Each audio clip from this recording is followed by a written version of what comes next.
अपने तमाम नाज़रीन का फिर से मैं खुशामदीद करता हूँ आपके बुलारी में। आज पहुँचा हूँ जो नाज़रीन हमारे प्रोग्राम को देखेंगे JK आलमी न्यूज़ के, मैं उनका फिर से इस्तकबाल करता हूँ और उनको मुबारकबाद भी पेश करूँगा। आप जानेंगे मुबारकबाद किस चीज़ की दी होगी, आपको शक पड़ जाएगा, लेकिन मुबारकबाद इस चीज़ की है कि 6 दिन पहले मैंने उन तमाम उम्मीदवारों को मुबारकबाद पेश कर दी है जो चाहे सरपंच जीतेगा, चाहे सरपंच जीतेगा, चाहे काउंसलर जीतेगा, क्योंकि 6 दिन तो रहे पंच और सरपंच के लिए, क्योंकि उस दिन उनका रिजल्ट आउट होगा। रही DDC जो काउंसलर जीतेगा उनका जो नतीजा रिजल्ट आउट होगा अगले महीने की 22 तारीख को। आप जानते हैं कि इलेक्शन बिल्कुल करीब है, इस वक्त लोग भी परेशान हैं हर जगह, और जहाँ मैं जाता हूँ वहाँ पर सिर्फ सियासत की बातें हो रही हैं, सिर्फ चर्चे सियासत के हो रहे हैं। सबकी दिल की धड़कनें बिल्कुल तेज़ हैं, चाहे उम्मीदवार जिन्होंने हिस्सा लिया है चाहे नहीं लिया है, चाहे उसमें जिन उम्मीदवारों ने इसके अंदर हिस्सा लिया है DDC इलेक्शन के अंदर, चाहे पंच सरपंच हैं, उनके रिश्तेदारों की भी धड़कनें तेज़ हैं। तो कहीं ये सोच रहे हैं कि हम क्या करेंगे, अगर हार जाएंगे तो हमारा बनेगा क्या, फिर हमारे 5 साल जो है हमको एक बड़ा गम रहेगा। आज जो है हमारे साथ खास बातचीत करने के लिए मेरे दोनों तरफ दाएं और बाएं जानिब जो है, सबसे पहले नाम जानूंगा तो आपको मैं इनका हवाला भी दूंगा, इनसे तारीफ़ कराता हूँ। जनाब, सबसे पहले आपका मैं मुनासिब वक्त लिया, आपका मैं शुक्रिया अदा करता हूँ, आपने JK न्यूज़ के अपना कीमती समय दिया। पहले मेरा आपसे सवाल है, जैसे सबसे पहले आप अपना नाम बताइए, और मेरा सवाल ये होगा कि इलेक्शन बिल्कुल करीब है, DDC काउंसलर की, पंच की, सरपंच की। आप बुरडी से बिलोंग करते हैं, मुझे ये बताइए आपने क्या सोचा है इस बार, किसको आपने जिताना है, किसको वोट देना। अगर पंच की बात करते हैं तो किसको जिताना है, अगर सरपंच की बात करते हैं तो किसको जिताना है, रही काउंसलर की बात तो काउंसलर कौन बनाना है आपने।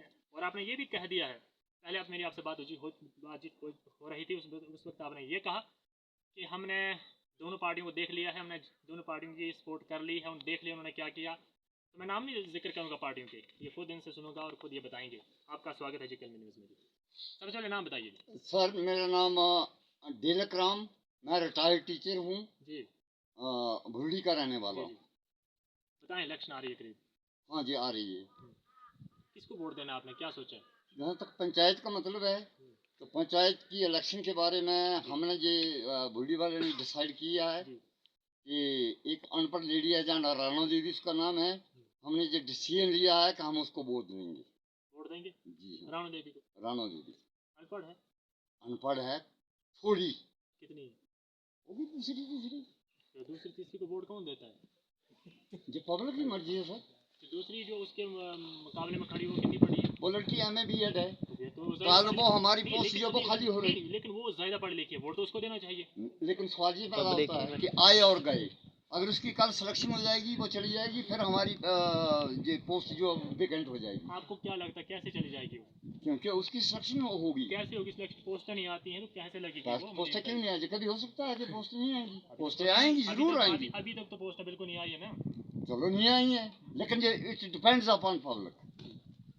पब्लिक तो फैसला करेगी, लेकिन मुझे ये बताइए, लोगों के सवाल होते हैं, ये मेरा नहीं सवाल, मैक्सिमम मैं यही कहता हूँ कि मेरे सवाल नहीं होते, ये पब्लिक के होते हैं। जहाँ पे मैं जाता हूँ, चाहे मुझे पब्लिक फ़ोन पर बताती है, चाहे मैं सामने उनसे बातचीत करता हूँ, लोग इस वक्त बड़े एडवांस पढ़े लिखे हैं। वो ये सोचते हैं कि हम जो अनपढ़ आदमी उम्मीदवार को जिता देते हैं, जिनको बात करने में नहीं आती है 4 आदमियों के बीच में। आपने क्यों फैसला कर लिया ऐसे? कि हमने ये फैसला किया कि ये अनपढ़ जरूर होगी, लेकिन ये पढ़ी लिखी से तेज है। कैसे तेज? हमने इसको आजमाया। कैसे? पंचायत में देखा हमें, इसको बोलने के काबिल है जी, आगे पीछे चलने के काबिल है जी। चलते तो हर आदमी, जिंदा आदमी सारे हाँ, वो तो सब चलते हैं, लेकिन चलने के लिए ऐसे ऐसे नहीं।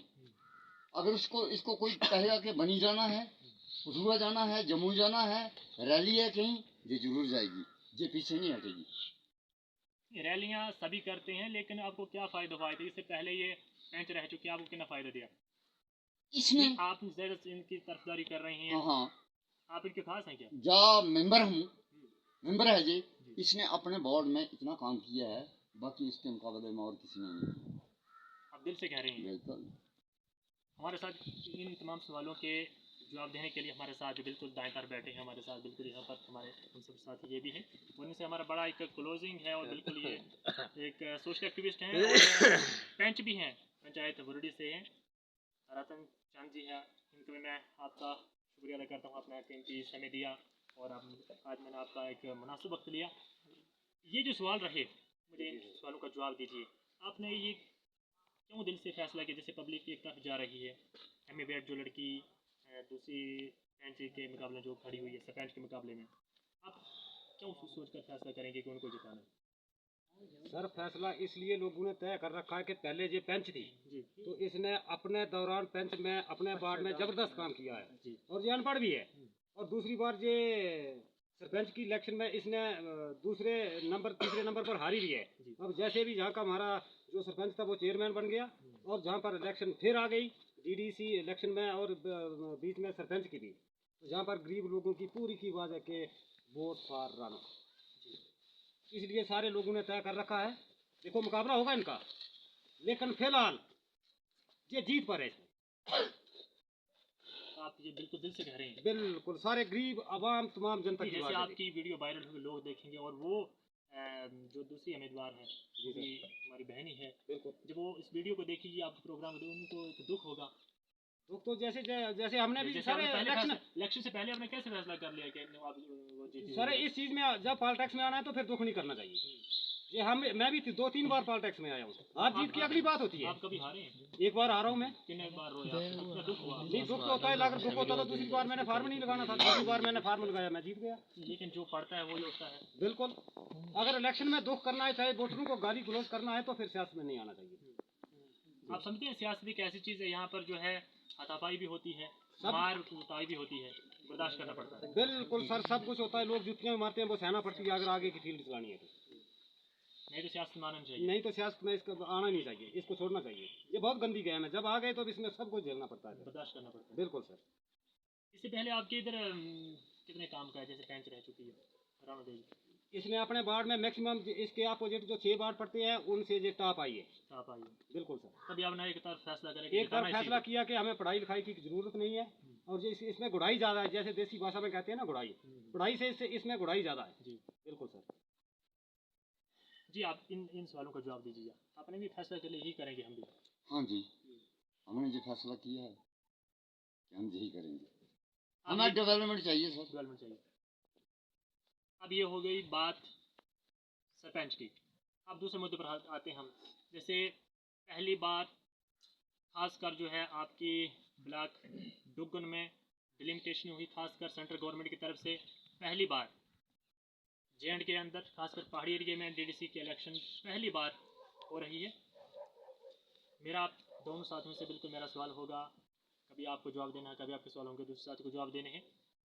डिलिमिटेशन करने का मकसद क्या था, और जो 6 पंचायतें हैं डुगन ब्लॉक की, खासकर जो है लोही मल्हार ब्लॉक के साथ लगाई हैं, और उधर के लोगों का जब मेरा वहाँ मशेटी में दौरा रहा, उन लोगों ने ये कहा कि हम जो है इन खासकर जो है ये डुगन ब्लॉक की 6 पंचायतों को हम इधर को उल्ट समझते हैं, हम काउंसिल को जिताएंगे उधर, क्योंकि उधर की मेजॉरिटी ज़्यादा है। उनके लोगों के सवाल थे, आप कैसे देखते हैं इसको? ये 6 पंचायतें लगाई, रिजर्वेशन, और दूसरा सवाल ये डिलिमिटेशन, ये करने का मकसद क्या था, बताइए। इसके बारे में पहले तो ये कहते थे कि चेयरमैन जो है वो डीडीसी मेंबर बनाएंगे, लेकिन बाद में उन्होंने इलेक्शन जो है वो थ्रू पब्लिक कर दी। अब ये पता नहीं है कि उन्होंने थ्रू पब्लिक क्यों की। पहले तो आप शायद जानते हैं इस बात को कि ये दो जो हमारे चेयरमैन जहाँ के बनी के और डुगन एरिया के दो थे, ये हमने पहले सुना था कि यही सब जितने भी हैं वो क्या करेंगे वहाँ इलेक्शन एक का डीडीसी चेयरमैन खड़ा करेंगे, लेकिन और बाद में पब्लिक बोलते हैं कि पब्लिक वोट देगी इनको। अब इसके बारे में तो हमें इतना पता नहीं। जो 6 पंचायतें लगाई आपके ब्लॉक से, डुगन से, आप इसको कैसे देखते हैं? 6 पंचायतें बनी के साथ लगा दी, आप समझते हैं ब्लॉक को एक लगता है कि... मैं एक ये नहीं कहता हूँ, अगर ब्लॉक लगेगा, ब्लॉक हमारा, हम जहाँ से डुगन उधर जाएंगे मछली जाएंगे, बिल्कुल नहीं होगा। वो हो गया है, वोट पड़ेंगे 5 दिन, वोट पड़ेंगे, वोट की बारी है ना, मसला वोट का है। लेकिन हम ये कहेंगे कि तुम्हारा ब्लॉक जो है वो उसके मछली के साथ हो गया, या तुम्हारी तहसील जो है वो उधर हो गई। हमारी जैसे पहली बार ऐसा हुआ, जैसे हमारे प्राइम मिनिस्टर ने ये कहा था कि हम जो है 2021 में स्टेट का दर्जा वापस देंगे। और होम मिनिस्टर में यही बात माननी थी कि हम दुआ क्या दे देंगे, वो उनकी बात से मुतफिक हैं। लेकिन जैसे स्टेट का दर्जा वापस आता है फिर जो है काउंसलरों की पावर बिल्कुल कम हो जाएगी और फिर जो है एमएलए बनेंगे। और ये जो डिलिमिटेशन हुई है काउंसलर की जो इलेक्शन के लिए हुई पहली बार, आप कैसे देखते हैं कि एमएलए के लिए भी काउंसिल अलग हो जाएगी कि डुकनबाग जो 6 पंचायत उधर रहेंगी परमानेंट हो जाएगी, कैसे देखते हैं? एमएलए तो कॉन्स्टिट्यूंसी होगी, पूरी कॉन्स्टिट्यूंसी होगी ना जी हमारी, बनी बनी बनी साहब, बनी और दुगुन। आपको कैसे यकीन है आपको ये इकट्ठा हो गया? यकीन है ना, क्योंकि एमएलए पहले भी इलेक्शन ऐसे ही हुआ करती थी। अब इन्होंने वोट डिलिमिटेशन तो पहली बार हुई ना ऐसे ही है डीडीसी हाँ, इलेक्शन की, तो डीडीसी इलेक्शन भी पहली बार हो रही अच्छा है। आपका मतलब है कि एमएलए की भी ऐसे ही होगी? हाँ मेरे ख्याल से एमएलए की नहीं हो सकती। नहीं, क्योंकि बुनियादी चीज़ है जहाँ पर प्लांट पड़ता है वहाँ पर मकान 1 मंजिला बनता, 2 मंजिला बनता, 3 भी बनता, ये पहला वाहिद रास्ता होता है। नहीं, बनात पहले की पड़ी है, वो एमएलए की इलेक्शन जो है वो एमएलए की होगी। ये इन्होंने बोर्ड को डिवाइड किया। जैसे मेरा आपसे ये सवाल है, जैसे जहाँ पर सिंगल रोड बनता है वहाँ पर डबल भी बनता है, वहाँ पर सर्वे होने के बाद सिंगल बनता है, डबल बनता है, 4 लाइन भी बनता है, एक पहला रास्ता है, आप समझते हैं इसको? हाँ हाँ। उसके बाद जो एमएलए की डिलिमिटेशन होने की, जैसे ये पहला अगर एमएलए की अगर ऐसा होगा कि एमएलए को इसको तो हम वोट ही नहीं देंगे, फिर हम बाईकाट करेंगे। बाईकाट करने से क्योंकि आपके बाईकाट करने से क्या होगा? हमारे बाईकाट से अगर कोई एक भी आदमी वोट दे इसका मतलब ये थोड़ी ही है कि हमारी तहसील जो है वो बनी है और हम छेड़ी जाए, तो वो भी समझते हैं ऊपर वाले, वो नहीं समझते। हर साल टिकट की है वहाँ, वो नहीं समझेगी कि इनको उधर क्यों फेंक दिया। हम फुटबॉल तो नहीं है कि अब हम हाँ वोट की बारी है जी, इसका मतलब है कि हम किक लगाएंगे जहाँ से यार हम छेड़ी को भेज देंगे, हम तो नहीं जाएंगे। अगर आपको जाना पड़ा फिर क्या कर लेंगे? कैसे जाएंगे? नहीं जाएंगे, बिल्कुल नहीं जाएंगे। नहीं, मुझे तो लगता है जाना पड़ेगा ना आपको, क्योंकि मेरी बात सुनिए, जो काउंसलर बना है कभी ना कभी वास्ता आपको उससे पड़ता ही रहेगा, क्योंकि जब तक ये स्टेट का दर्जा नहीं आता है तो इनको फुल एमएलए की पावर होगी और कभी ना कभी आपको उनसे वास्ता पड़ता रहेगा, क्योंकि जो भी काउंसलर बनेगा ये इधर का बन नहीं सकता है, मुझे उम्मीद है यहाँ तक, क्योंकि यहाँ की मेजॉरिटी कम है, बनेगा तो उधर का ही बनेगा क्योंकि वहाँ की पंचायत ज़्यादा है। मुझे ये बताइए, अगर आपको वहाँ पर जाना पड़ता है और ख़ासकर लोहाई मलार ब्लॉक के अंदर जो है सारे दफ्तर एक जगह इकट्ठे नहीं है और उनके जो दफ्तर है कभी मशेटी में एक दफ्तर है, कभी लोहाई में होता है, कभी कहीं होता है जो तहसीलदार, कभी वो भी बिलावर में बैठते हैं, कभी आधे उनके दफ्तर जो डारडुगनू में है। आप कैसे देखते हैं जब 6 महीने जो है कम से जो है ये पहाड़ियों पर बंद रहती है, बर्फ पड़ती है, तो एक गरीब आदमी को काम कराने के लिए, कोई साइन कराने के लिए, दस्तखत कराने के लिए जो है नीचे से घूम कर जाना पड़ेगा बिसोली से होके, तो उनका अगर कमाते हुए 1000 रुपये तो 5000 का खर्चा हो जाएगा, तो आपको तो जाना पड़ेगा। हम नहीं जाएंगे ना जाना पड़ेगा ना? बिल्कुल नहीं जाएंगे। हम क्यों जाएंगे? हम हमारी तहसील तो ये है जहाँ, हम क्यों जाएं?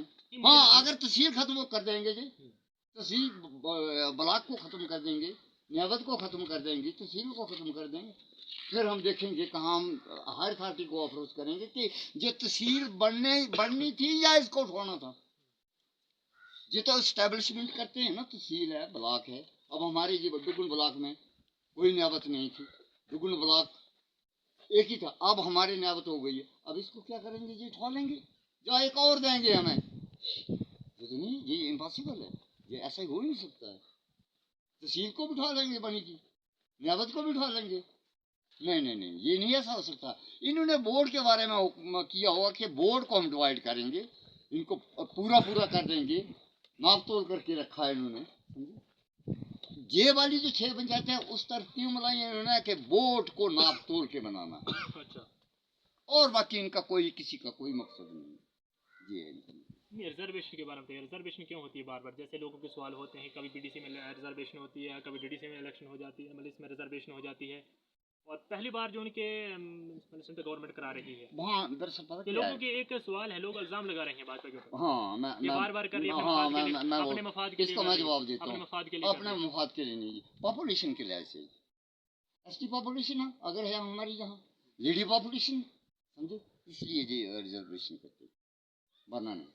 अब एससी कहीं एसटी लगा दिया, कहीं एसटी लगा दिया, ठीक है ना, कहीं जनरल में भेज दिए। अब हमारे जहाँ जो है वो एससी सीट जो है वो, मैंने इससे पहले बहुत सारी इलेक्शन हुई वहाँ, तो मैंने ऐसा नहीं देखा रिजर्वेशन, क्योंकि लोगों के सवाल ये होते हैं कि जिन्होंने काम कराए होते हैं उनको उम्मीद होती है कि हम अपनी काबिलियत वोट लेंगे, इसका मतलब लेकिन लोगों को सवाल ये होता है कि रिजर्वेशन करा के एक सिर्फ एक गुमराह करके पब्लिक को वोट नहीं बिल्कुल नहीं जी। पता क्या रिजर्वेशन क्यों होती है?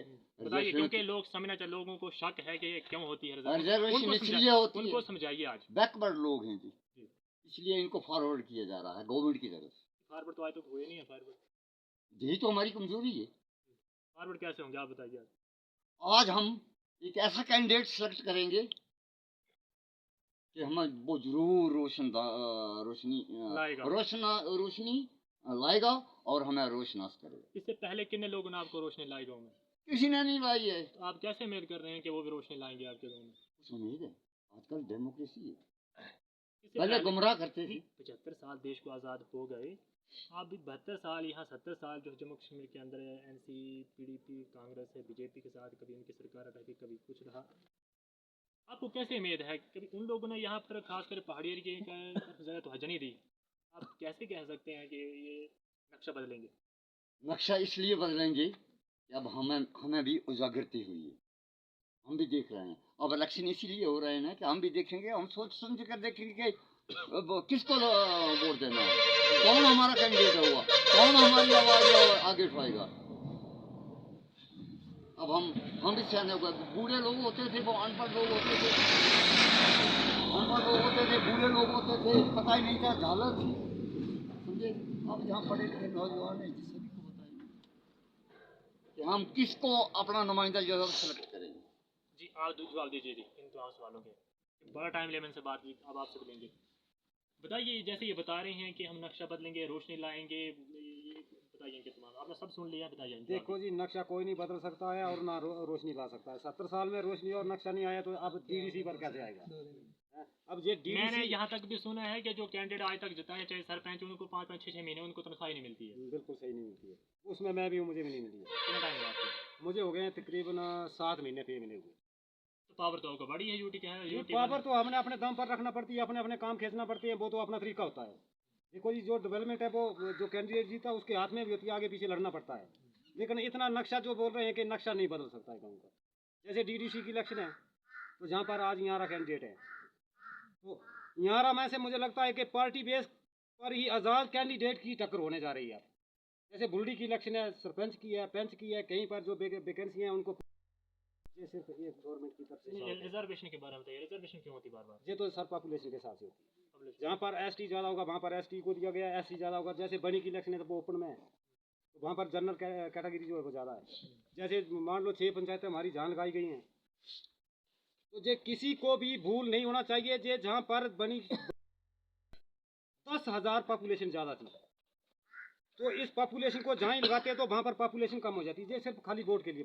लोगों के सवाल ये होते हैं कि खासकर जो है BJP सरकार ने हमारे साथ एक धोखा किया है, क्योंकि 6 पंचायतें हमारी यहाँ की लगाई, बड़ा गलत कर दी है। लोगों के सवाल ये हैं कि ब्लॉक डुगन ब्लॉक बनी बिल्कुल नज़दीक इकट्ठे थे, इनको आपस में क्यों नहीं जोड़ा? डुगैन ब्लॉक मल्हार ब्लॉक आपस में इकट्ठे थे, इनको क्यों नहीं जोड़ा? ये एक भाजपा अपने मफादी लिए काम कर रही है, लोगों को लड़ा रही है।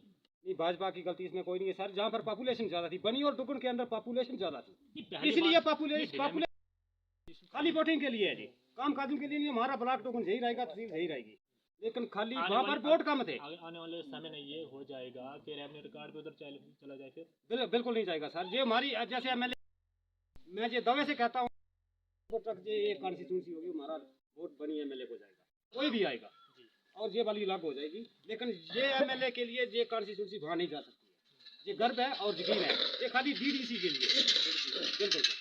जैसे बात करते हैं डेवलपमेंट की, तो कितने टाइम से दूसरी मतलब पहली बार कितना टाइम हो गया? 2 साल? हाँ, 2 साल हो गए।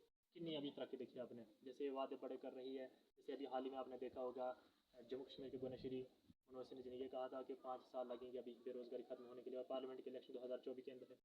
अब कैसे देखते हैं जम्मू कश्मीर के अंदर नौजवान जो पढ़े गुजर रही हैं, माँ बाप ने बड़े मशक्कत के साथ पढ़ाया है, वो परेशान हो गए हैं, बेरोजगारी जो है इतनी बढ़ गई है, मजबूर हो गए हैं, खुदकशी करते हैं। फिर वो तरक्की सर ये अपने हाथ में होती है, तरक्की कोई नहीं देता है, किसी को कमाकर कोई नहीं देता है। जैसे मैं अपनी बात करता हूँ तो ऐसे है कि कोई भी जैसे गवर्नमेंट की तरफ से काम आता है वो हमको ही खींचना पड़ता है। अगर हम पीछे रह जाते हैं तो हमारा काम आगे फेल हो जाता है। ये अपने हाथ में है सब कुछ, अपने हाथ में। बिल्कुल सर। क्या कहेंगे? जैसे आखिरी सवाल, वक्त बड़ा हो गया, क्योंकि वोट की किल्लत है। क्या पैगाम रहेगा? 28 को वोट देने हैं, बिल्कुल तो सवाल बड़े हैं, लेकिन फिर बड़ा प्रोग्राम हो जाता है, बड़ा प्रोग्राम हो जाता है, मुश्किल हो जाती है, क्योंकि 4G नहीं चलता है, 2G के ऊपर वीडियो को अपलोड करना बड़ा मुश्किल होता है। पैगाम दीजिए आप मीडिया के माध्यम से तमाम लोगों के लिए जो 28 को वोट डालेंगे। 28 को जब क्या सोच समझ कर वोट देना और किस कैंडिडेट को देना है, क्योंकि बहुत सारे आते हैं, जैसे इलेक्शन का दौर है तो सुबह के कम से 10 उम्मीदवार चक्कर लगाते हैं, मुझे वोट दीजिए, मैं ये कराऊंगा वो कराऊंगा।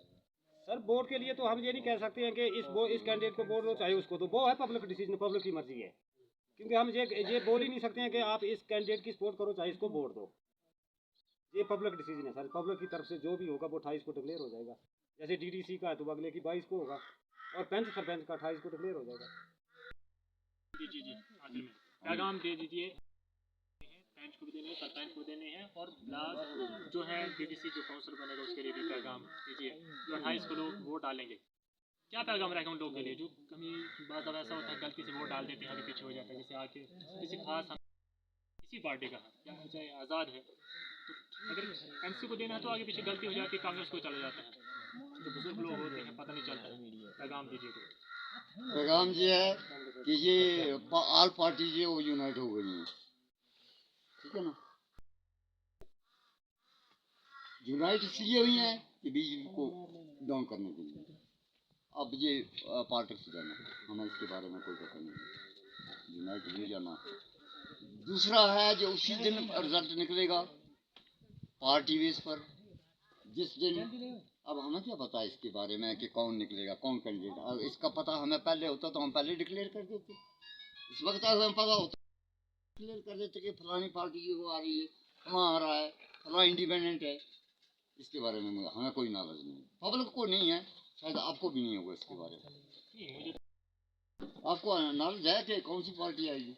पार्टी आएगी जो इंडिपेंडेंट आएगा तो ये पब्लिक फैसला करे, लेकिन हमें यहाँ तक इल्म होता है, क्योंकि सियासत का मीडिया काम होता है, पूरा उनको इल्म होता है, करते हैं, पूरा यकीन होता है। ठीक है, हमें इसके बारे में, पब्लिक को इसके बारे में कोई पता नहीं है।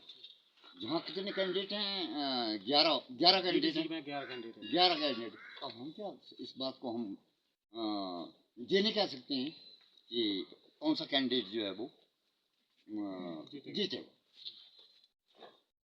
शुक्रिया। तो हमारे साथ बात कर रहे थे दोनों खास सोशल एक्टिविस्ट और बुजुर्ग साथी हमारे साथ बिल्कुल बाएं तरफ बिल्कुल हमारे साथ बैठे हैं, और दाएं तरफ पेंच बुरडी से जी रतन चंद जी, इनका मैं दोनों का शुक्रिया अदा करता हूँ अपना कीमती समय दिया JKLV न्यूज़ के। और नाज़रीन, आप प्रोग्राम देखते रहें JKLV न्यूज़ का, और आप फैसला करेंगे 28 को और कौन कैंडिडेट को जिताना, चाहे पंच सरपंच है, चाहे DDC का काउंसिल बनेगा। तो आप देखते रहें प्रोग्राम JKLV न्यूज़ का। मैं आपका मेज़बान सरफराज अब्दुल गनाई, JKLV न्यूज़ से खुदा हाफिज़।